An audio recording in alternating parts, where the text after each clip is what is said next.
Have you ever wondered, what if the moment you stop trying is the moment you start truly living? You're not tired because you're not doing enough. You're tired because you're chasing in the wrong direction. No one tells you that. We've been taught that progress is movement, that more is better, that doing is always the answer. So we keep running, striving, fixing, proving, achieving. But somewhere along the way, something breaks inside. Not loudly, quietly. You start to feel disconnected, even when you're surrounded by people. You succeed, yet you still feel hollow. You love, yet something in you stays untouched. And eventually, the questions begin to echo louder than the goals you've been chasing. Who am I doing all this for? Why does everything still feel off? Carl Jung once wrote that the egothe part of us that seeks control is always trying to steer. It pushes, it organizes, it obsesses, it chases validation, chases affection, chases success. But the soul waits. It doesn't yell, it doesn't demand, it whispers. And the whisper only becomes clear when the noise stops. That's why so many people never hear it. They never stop. They fear what happens when the momentum dies. They fear that stillness equals failure. But what if the opposite is true? What if stillness is where the transformation begins? This is the paradox. The more you chase, the more you lose yourself. And the moment you surrender, your soul steps forward. You see, chasing is the language of the ego. It says, I must do more. I must become more. I must be chosen. But the soul doesn't need to be chosen. It already knows who you are. Ego is always hunting. Soul is always home. So why do we keep chasing? Because the world has conditioned us to fear stillness. We were raised to believe that rest is laziness, that uncertainty is weakness, that stopping is quitting. But let's be honest. How many things have you chased that never made you feel whole? How many times have you done everything right and still felt like something was missing? That's not failure. That's the soul knocking. And it knocks harder the more you ignore it. Maybe you've already felt it. That quiet unease, that ache behind your achievements, that subtle knowing that you're no longer living your life but someone else's. That's the turning point. The sacred moment when chasing no longer works. When success feels fake, when relationships feel like mirrors that only reflect what you've lost. It's terrifying, but it's also the beginning of a different kind of journey, one where you stop moving outward and start going inward. So let's pause. Let's step into a different kind of space. A space without noise, a space without pressure, a space where nothing is expected from you except truth. You don't need to chase healing. You don't need to chase love. You don't even need to chase purpose, because all of it is already within you. And yes, I know, that sounds impossible, especially when you've built your entire identity around movement, around doing, around becoming. But listen carefully. Carl Jung believed that transformation doesn't happen through force. It happens through surrender, through integration, through allowing. The soul cannot lead until the ego steps aside, and the ego will never step aside until you stop chasing. So here's a thought. What if today you let go? Not of everything, just enough. Enough to hear yourself again. Enough to feel what's been buried under the doing. Enough to notice the difference between chasing and choosing. Because that's what's waiting for you. A version of yourself that doesn't chase. She chooses. She feels. She leads from within. If you've ever felt like you're standing in a room full of people, and yet, somehow, you feel invisible, this is for you. You are not invisible. You're just unseen by the version of the world that only values your performance. But your soul is watching. And the moment you stop running, it rises. Not to fix you, not to tell you what to do, but to walk with you, quietly, steadily, like it always has. Welcome to the silence. Welcome to the beginning. Welcome home. Let's go deeper. Why do we chase? What's really driving that urge to run after things that never truly give back? The truth is, Chasing is rarely about desire. It's almost never about love, or passion, or purpose. It's about fear. The fear of being unseen, the fear of being left behind, the fear of not being enough. And behind that fear, the ego. Your ego doesn't chase because it wants. It chases because it's terrified of what happens if it stops. Carl Jung understood this well. He believed that the ego, the surface self, the identity you've built to survive constantly, seeks control. It fears surrender. It fears silence. It fears not being needed. So it runs. It performs. It attaches. And the more it runs, the more it convinces you that you're making progress, when really, you're just going in circles. You see it everywhere. A woman stays in a relationship that drains her soul, not because it's love, but because leaving would mean facing the silence. A man pushes endlessly at a career that leaves him empty, because stopping would mean facing a question he's never dared to ask. Who am I without this? Someone clings to attention, praise, or performance. Not because they want the spotlight, but because they've never known who they are in the dark. This is chasing. It's not momentum. It's a loop. It's the mind's way of avoiding what the soul already knows. Jung said, "That which we do not bring to consciousness appears in our lives as fate." What does that mean? It means the things we run from, the insecurities, the wounds, the unmet needs, they don't disappear. They just find new costumes. And we keep chasing them. We chase emotionally unavailable people who reflect our old wounds. We chase success in places we don't belong. We chase happiness in things that were never built to hold it. Because the ego isn't looking for truth. It's looking for comfort. And comfort often means repeating patterns that feel familiar, even if they hurt. Have you ever felt like you're running through a maze, trying every path, pushing every door, getting lost, getting exhausted? That's chasing. But here's the twist. You've had the map in your pocket the whole time. The problem is the ego doesn't want you to stop and look at it. Because the moment you pause, the moment you stop chasing, you'll realize the exit isn't ahead of you. It's within you. And that realization terrifies the ego. Because the ego's survival depends on the chase. It wants you to keep proving, to keep earning, to keep showing the world, I matter, I'm enough, I belong. But your soul never needed proof. It only needed permission to speak. And that permission comes when you stop. But let's be honest, stopping is hard, because the first thing that rises when you stop is panic. The mind screams, you're falling behind, you're being forgotten, you're doing nothing. It floods you with noise, with guilt, with restlessness, because silence is the space where truth begins to echo. And truth is not always gentle. Sometimes it says things you've avoided your entire life. You're not in love. You're just afraid of being alone.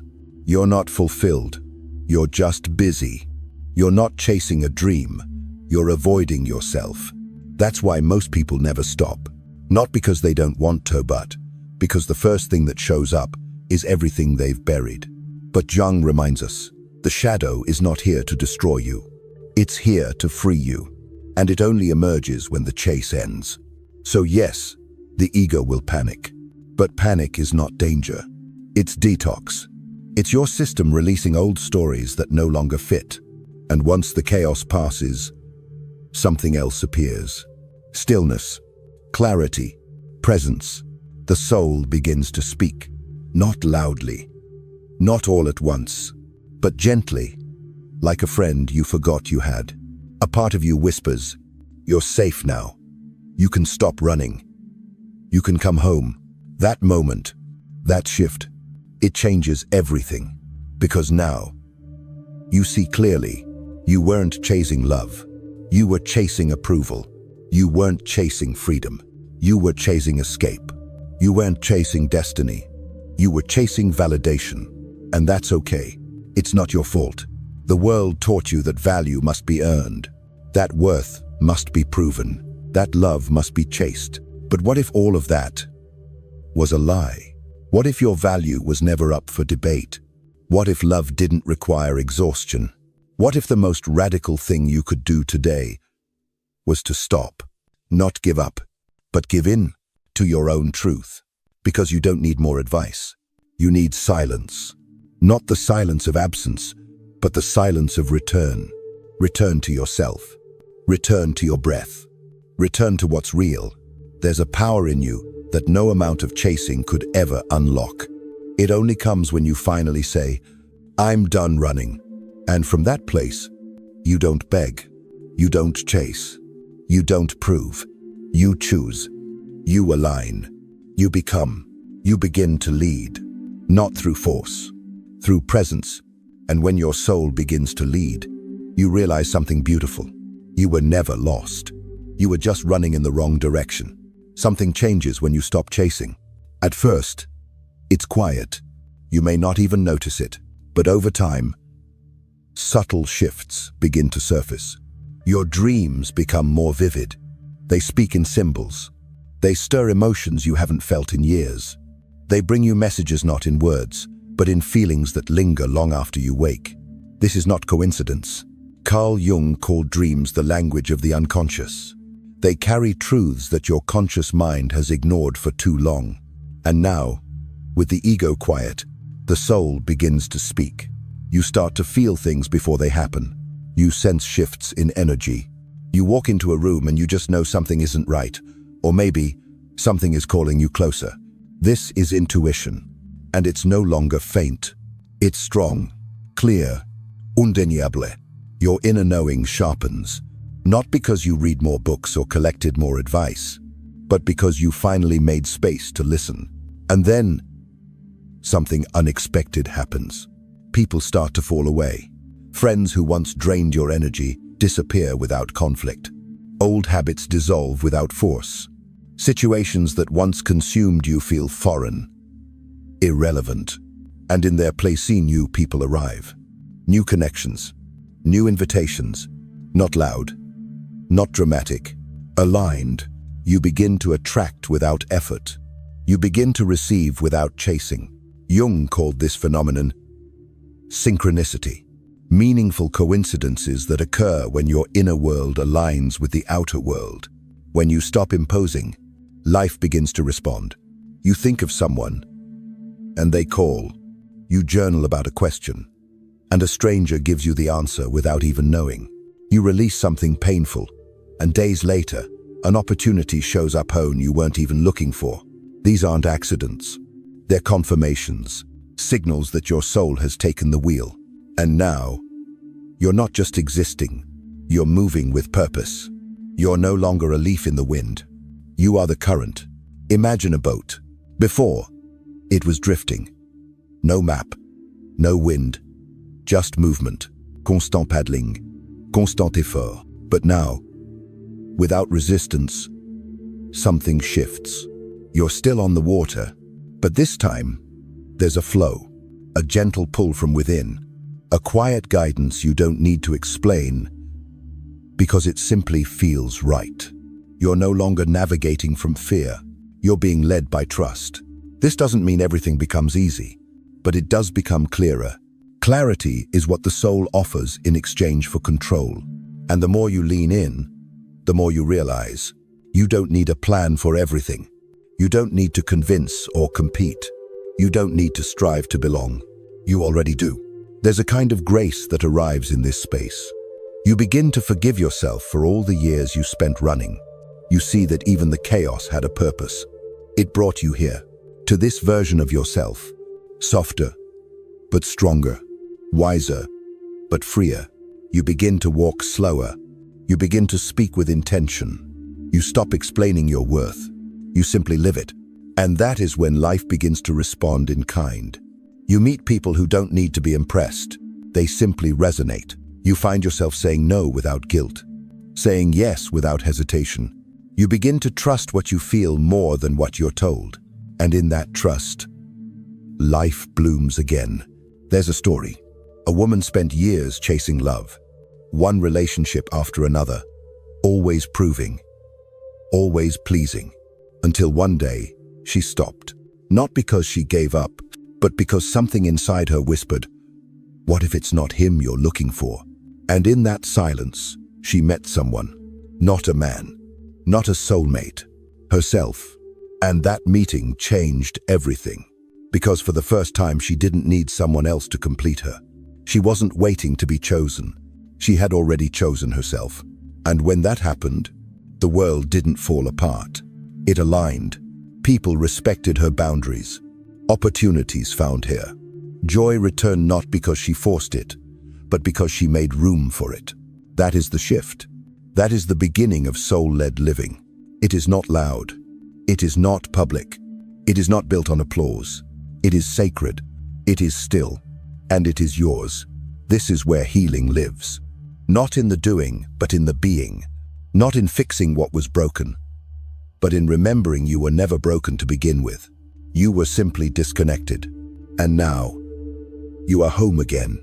So if you've started to notice these signs, the dreams, the shifts, the calm that arrives without reason, don't question it. Don't rush it. Just honor it. Because your soul is no longer following behind. It's leading. And that changes everything. There comes a moment in every deep journey when things stop feeling magical and start feeling heavy. You're no longer chasing. You're no longer forcing. You've surrendered. But what rises in the stillness isn't always peace. Sometimes it's emptiness, doubt, loneliness. And that's where the real work begins. Carl Jung called it the shadow. It is everything you've denied about yourself. Everything you were told to hide. Every fear, every shame, every part of you that was too much, too sensitive, too real. You didn't lose these parts. You buried them. But now, with no distractions, they return. You start to feel things you thought you had outgrown. Old memories, unexpected sadness, guilt that doesn't have a name, a quiet ache, not in the body, but in the soul. It's disorienting. You may wonder if you made a mistake, if you've gone backwards, if you're breaking, but you're not breaking. You're awakening. This is the sacred threshold, the moment when everything you've avoided begins to surface. Not to hurt you, but to be seen. Because the truth is, you cannot become whole by choosing only the parts of yourself that are easy to love. Jung said, "We do not become enlightened by imagining figures of light, but by making the darkness conscious." And that's what this silence does. It brings the darkness into view, and it can feel terrifying. You're no longer who you were, but you're not yet who you're becoming. You're in the in-between, a liminal space where nothing is certain and everything is possible. This is the beginning of individuation, the deep psychological process of becoming yourself fully, wholly, unapologetically. It's not glamorous. It's not easy. It's a descent, a stripping away. And for many, it feels like sitting alone in the dark. But there's power in that image. A woman, seated in the middle of night, no longer seeking the light, because for the first time, she realizes the light is coming from within. This is the transformation that silence brings. Not comfort, but clarity. Not escape, but embodiment. You begin to feel your pain without needing to fix it. You begin to hold your past without running from it. You begin to understand that healing isn't about erasing what hurt you. It's about integrating what was lost. The fear, the longing, the hunger to be seen, the ache of being misunderstood. You let all of it sit beside you, and slowly, something shifts. You stop judging the darkness. You stop resisting it, and instead, you listen. You let the sadness speak. You let the anger rise. You let the loneliness teach you where connection was once broken. You stop treating your shadow as the enemy and start seeing it for what it is, a forgotten part of you, asking to come home. And in that moment, without drama, without noise, you reclaim yourself, piece by piece, layer by layer. And the woman who emerges from that silence is not the same woman who entered it. She's not perfect, but she's real. She no longer needs the world to understand her, because she finally understands herself. This is the power of facing the shadow. It doesn't make you lighter. It makes you deeper. It gives you roots. It gives you sovereignty. It gives you back to yourself. So if you're here now, in the silence, in the questioning, in the in-between, don't turn away. You're not lost. You're being initiated, not into who you think you should be, but into who you truly are. A woman who no longer fears her own darkness, because she knows that's where her light was waiting all along. There comes a moment after the silence, after the shedding, after the shadow, when something unfamiliar begins to emerge. It's quiet, it's soft, but it's powerful. You're not chasing anymore, and strangely, you don't miss it. You no longer feel the urge to prove yourself, to fight for a place, to stretch yourself thin for love that only sees pieces of you, because now you carry something different, presence. You walk into a room, and the air changes, not because you make a sound, but because you've become a different frequency. Before, you used to over-explain. Now, you speak only when it matters. Before, you used to convince. Now, you simply show uprooted, honest, clear. Your power is no longer in what you do. It's in who you are, and who you are is enough. This is the life that unfolds when the soul leads. You begin to attract not because you try, but because you align. People feel your energy before they hear your voice. Opportunities come not because you chase them, but because you're finally standing still long enough to receive them. The world, somehow, feels different. But it's not the world, it's you. You're responding, not reacting. You're choosing, not grasping. You're moving, but never rushing. And most of all, you're listening. You've become magnetic, but not for noise, for truth. Stillness becomes more captivating than chaos. Simplicity feels more luxurious than attention. Quiet confidence replaces loud ambition. And the peace you now carry, it speaks for you in every room. You don't have to shout. You don't have to reach. You don't have to hustle to be seen. You simply are, and that is enough. Because the life that begins after chasing ends is the life that was meant for you all along. So if you've ever felt exhausted, if you've ever felt like you were running after something that kept moving further away, if you've ever wondered what it would feel like to just stop, this is your sign. Pause. Let it come to you. You are not behind. You are not late. You are right on time because your soul has always known the way. And when you trust that, everything shifts. No, it won't always be easy, but it will be real, and it will be yours. You'll begin to live from a place that needs no validation, a place that speaks softly, but never apologizes, a place where you know what you want, what you need, what you deserve, and more than anything, you will know how to give it to yourself. So take a breath, take a step, not forward, not backward, just inward. That's the way now. And if you've ever felt tired from trying to chase something that didn't chase you back, leave a sign in the comments. Share the moment you first heard your own voice and chose to listen, because maybe someone else needs to know they're not alone in this journey. And maybe, by showing up as you, quiet, whole, real, you'll become the very light someone else needed to remember their own. You don't have to run anymore, because your soul already knows the way, and all that's left is for you to follow.